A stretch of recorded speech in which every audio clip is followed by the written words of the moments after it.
नमस्कार, आप देख रहे हैं मुंबई क्राइम टीवी। मैं हूं आपके साथ अभिषेक। आइए रुक करते हैं खबर की। यमुना नदी के पानी को लेकर हरियाणा सरकार पर अरविंद केजरीवाल के आरोप पर नई दिल्ली विधानसभा क्षेत्र से कांग्रेस उम्मीदवार संदीप दीक्षित कहते हैं, अरविंद केजरीवाल को बताना चाहिए कि पानी में किस तरह का जहर था। वह झूठ बोल रहे हैं और अभी भी आजाद घूमने की इजाजत है। अगर कोई आम आदमी सरकार पर नरसंहार आरोप लगाता है तो वह अगले ही दिन जेल में होगा। मुझे आश्चर्य कि हरियाणा पुलिस या दिल्ली पुलिस उसके खिलाफ कोई कार्रवाई क्यों नहीं कर रही है। मुझे लगता है या तो कोई आंतरिक गठबंधन है, दोनों पार्टियों आप और बीजेपी, या इन संस्थाओं को ऐसे मुद्दों की कोई चिंता नहीं है। भले ही लोग घबरा जाएं। दिल्ली में स्कूलों को बम से उड़ाने की धमकी देने वाले शख्स के खिलाफ मामला दर्ज किया गया।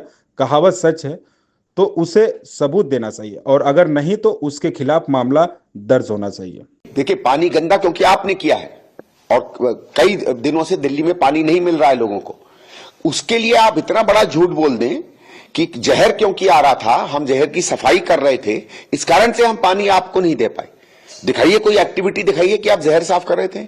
आप वो मापदंड बताइए जिसमें आपने जहर चेक किया हो, कौन सा जहर था, क्या जहर था। आपके खुद जल बोर्ड के सीईओ कह रहे हैं कि ऐसी कोई खबर नहीं है।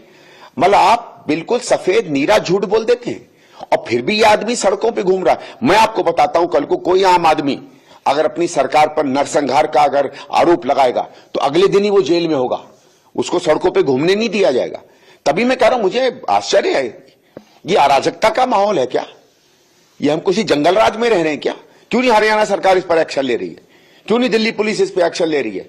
इलेक्शन कमीशन जो हर छोटी मोटी चीज पर कूद पड़ता था, कहां गई वो आज? मतलब इन संस्थाओं का चुप रहना, मुझे संदेह लग रहा है कि अंदर ही अंदर भारतीय जनता पार्टी और आप आदमी में या तो कोई गठजोड़ है या दोनों संस्थाओं को कोई फर्क नहीं पड़ता है आम आदमियों में क्या जाए क्या नहीं जाए। पब्लिक पैनिक हो, इन लोगों की राजनीति रोटियां जो है वो आगे सीखनी चाहिए। ऐसा कोई कानूनी प्रावधान है ताकि हरियाणा पुलिस या दिल्ली पुलिस नरसंहार के आरोप पे केजरीवाल को बिल्कुल होना चाहिए, क्योंकि आपका आरोप है कि इतने बड़े आरोप के बाद या तो दोनों के बीच गठजोड़ है, इसलिए गिरफ्तारी नहीं हो रही है। भाई मेरा ये कि कोई रिएक्शन आया कल हरियाणा सरकार से? कोई बात? कल सीईओ जल बोर्ड ने एक पत्र लिखा एलजी साहब को, उसके बाद कुछ ना कुछ तो जवाबदेही कुछ तो मांगनी चाहिए। ये क्या मतलब आज चुनाव है नहीं है, इससे कोई लेना देना नहीं है।